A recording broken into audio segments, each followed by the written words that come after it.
turn yourself inside out. We're writing a book every day of our lives, but we never read that book. So what I would challenge this young man or young woman to do is you have to look inside of yourself and see what you really want. What are you passionate about? We use these words and these little phrases of only the strong survive and all this other crap. They're all just fucking words.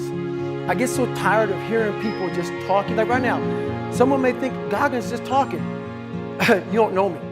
So when I speak from passion, I speak from experience, I speak from suffering. I have to tell this young man or woman that the only way I believe, and this is my experience in life, the only way you're ever going to get to the other side of this journey is you have got to suffer to grow.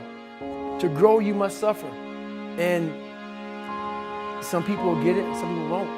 But they have to see what their journey is to start their journey. Several people live to be 100 years old, and they have great lives, and they have great kids, and kids go to college and all sorts of stuff. But somewhere in their life, there was a point where they had a decision to make. They can go left or right on this path. Left was the easy route. Right was the hard route. A lot of people take the easy route. And they had a good life that way, but the better life was going to the right side. And you may have 20 years of pain and suffering to get past it, but a lot of us die never truly starting our journey. And I would tell this young person, you gotta start your journey. It may suck. Inventory of your weaknesses, taking an inventory of your gaps in your offense or your defense, your skill set, your mindset, finding someone to learn from, or going and put yourself through a class to learn it. So I knew when I got to Nike that I was very good at drawing. Drawing and designing are two different things. I can draw anything, but designing something is very different. It's a process, it's strategic, it's intentional, it's driven through research and empathy, and I didn't have that skill set.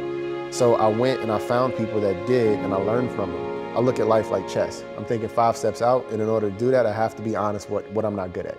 And I learned that from Michael. He always would say, turn your weakness into your strength. And you know, they said he didn't have a jump shot, he developed a jump shot. He didn't have defense, he wanted to put Defensive Player of the Year. But I remember we were playing against the Lakers, Tom, and we were out here in LA.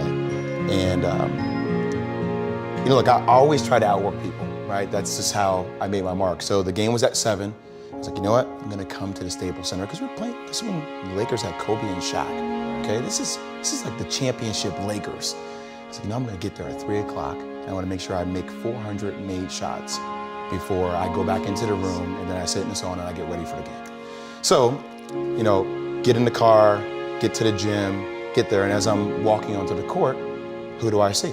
I see Kobe Bryant, already working out. And I'm like, okay, it's kind of cool, it's Kobe. What's up, Kobe, you know? And you know, so I put my sneakers on, and you ever get lost in what you do where you end up like, wait, it's been an hour and a half, like I'm here, I'm in it. So once I set my foot across that line, I started working out. And so I worked out for a good hour and a half. And when I came off, after I was done, I sat down, and of course I still hear the ball bouncing. I look down, I'm like, this guy's still working out. It looks like he was in a dead sweat when I got here. And he's still going. And it's not like his moves are nonchalant, lazy. He's doing like game moves. That game, he drops 40 on us, okay? And after the game is over, I'm like, I have to ask this guy. Like, I have to understand why he works like that. Right. So after the game is over, I'm like, hey, Kobe, like, why were you in the gym for so long? He's like, because I saw you come in. And I wanted you to know that it doesn't matter how hard you work, that I'm willing to work harder than you. Wow.